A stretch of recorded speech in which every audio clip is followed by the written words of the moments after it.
Welcome to Tales with Ghost King, your podcast for the bizarre, the weird, and the spooky.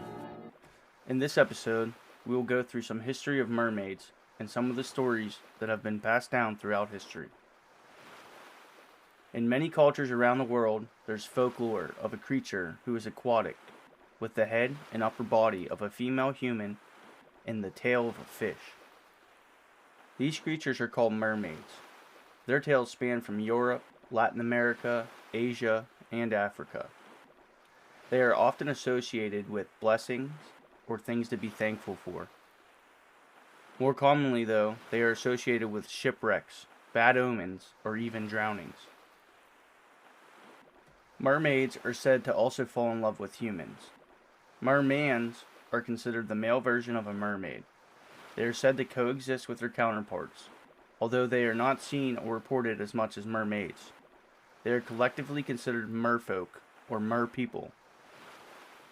Greek mythology depicts mermaids as beautiful, seductive singers. This concept is more widely accepted in Western cultures. Before the Christian era, they were considered half bird-like, but now they are considered half fish-like. During his exploration, Christopher Columbus reported seeing mermaids near the Caribbean. This was more likely just manatees or another aquatic creature. There's no definite proof that mermaids exist, especially with AI. The reports of them continue to flow in. Mermaids have an interesting place in much art and literature. Hans Christian Andersen wrote a fairy tale, The Little Mermaid, in 1837. The English term mermaid came about in 1390 in Middle English from Chancer Nun's Priest's Tale. The word mere means sea, added with maid were combined together for mermaid, or sea maiden. The term mermen is another name for the sirens or mermaids, but as time passed, this term was no longer used. It's from the Old English word mer ramenen, which stood for a sea female slave. Mare with, also an Old English term, referred to a certain sea hag instead of a mermaid. During the medieval period, the sirens of ancient Greek became what we call mermaids today.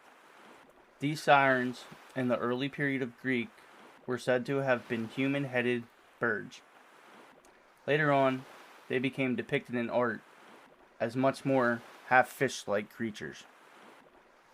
With them being in art and stories, they increased in popularity during the Middle Ages. Sirens were said to have used beautiful songs to lure victims to their deaths. Mermaids quickly inherited these traits and are said to have done the same. This was thought to be influenced by Germanic myths and legends. During the 7th to mid-8th century, they were described as sea girls. The story still stayed the same. Their beauty and songs were used to lure in passing boats. Beneath the human tributes, they possessed a fish-like scaly tail, which they used to navigate the seas. Many depictions have them holding a fish, and many have them holding combs and mirrors. The mirror and comb became a symbol of vanity in the Christian context of the siren mermaid. Scylla and Charybdis are two other Greek figures that were said to have lived next to the sirens. They are also female and possess fish-like traits. Scylla was said to have two tails. Mythical water nymphs, which include Oceanid, Nereids, and Naiads, were also female, but they were described as not having fish tails. Dorothy Dinnerstein said that human-animal hybrids convey the emergent understanding of ancient peoples that humans were both one with and different from animals. Some Greek and Roman myths tell stories of how the creatures came to be. 1st century BC, a woman gave birth to a child after having an affair. In shame, she abandoned the child in the desert and then drowned herself in a lake. She did not die, but instead was transformed into part human and part fish. Her child was fed by doves, and survived in the desert, and later became a queen. In attempts to rationalize these myths, philosophers speculate that mankind came from aquatic animal species. This theory is called the aquatic ape theory, in which women would have trained over time diving into the water to retrieve things and items, and over that time they adapted to this aquatic lifestyle. Many still attribute the sightings to that of manatees, dugongs, or even seals. Folklore worldwide still associates the mermaid with bad omens, causing ships to wreck after they have been sighted. In Japan, they were even said to have tied a battle in 1247. In British folklore, they appear as unlucky omens, foretelling disasters, and are thought to even provoke it. They speak to the ships, telling them they are doomed to never see land again, while other accounts say they are close to shore, essentially leading them to their doom. They also are a sign of approaching weather and have sometimes been described as monstrous in size, with some accounts of them being up to 2,000 feet in length. Other accounts say they seduce travelers and then foretell their doom. The original version of this was not that of a mermaid, but that of an elf queen, who penalized a man for trying to seduce her. These creatures are not only seen in oceans, they are said to be able to swim up rivers and into freshwater lakes. One story says a man was attempting to save a drowning woman in the lake near his house, but his servant pulled him back, warning that the woman was a mermaid. The mermaid then screamed at them and said she would have killed him if it was not for his servant. Some accounts say that mermaids occasionally taught humans cures for diseases or ailments, while their male counterparts, mermen, are described as being ugly and avoid humans. In a Cornish village in Zenner, a mermaid was said to have come to listen to a man sing. The two fell in love, and the man went with her to her home. The two were heard singing together on warm summer nights. Some believe they may have even been immortal souls. In Scottish mythology, the mermaids are in fresh water, and it was told that they come to the village to help them. They even bring gifts or rewards to the people. One story, a man had carried an injured mermaid back to sea, so she rewarded the man with the location of a treasure. Another story is that of a baby mermaid who stole a doll from a human child. Her mother made her return it with a pearl necklace to atone for her theft. The story of a fishing family who would bring apples to mermaids regularly was said to have been rewarded with great prosperity for their generosity. More recent, in 2009, a small town of Kiryat Yam, Israel, began to report seeing a mermaid frolicking near the shore in the waves. It started with just one person reporting this. Then dozens of people began to report seeing the mythical creature. Soon the government decided to step in and offered $1 million for the first person who could get a picture of this mermaid. These creatures have been reported and seen throughout history, but still remain in the realm of myths and legends. Many explorers throughout time have documented many sightings of the mermaids. One famous explorer named Henry Hudson was the first European to sail up the river and explore the Hudson Bay, which was later named after him. In his logbook in 1608, Hudson noted that many of his crew had seen a mermaid swimming close to his ships and looking up at them. From the sailors' accounts, they stated that from the navel up to her breast and head were human, female-like in nature. But when the mermaid dove into the water, the crew only seen her fish-like tail. Another famous captain, by the name of John Smith, was known for his time in Jamestown, but John spent much time on the high seas, with many adventures, way before he had ever met Pocahontas. In 1611, he was sailing off an island, located by the West Indies, when he seen a woman he described as swimming with all possible grace.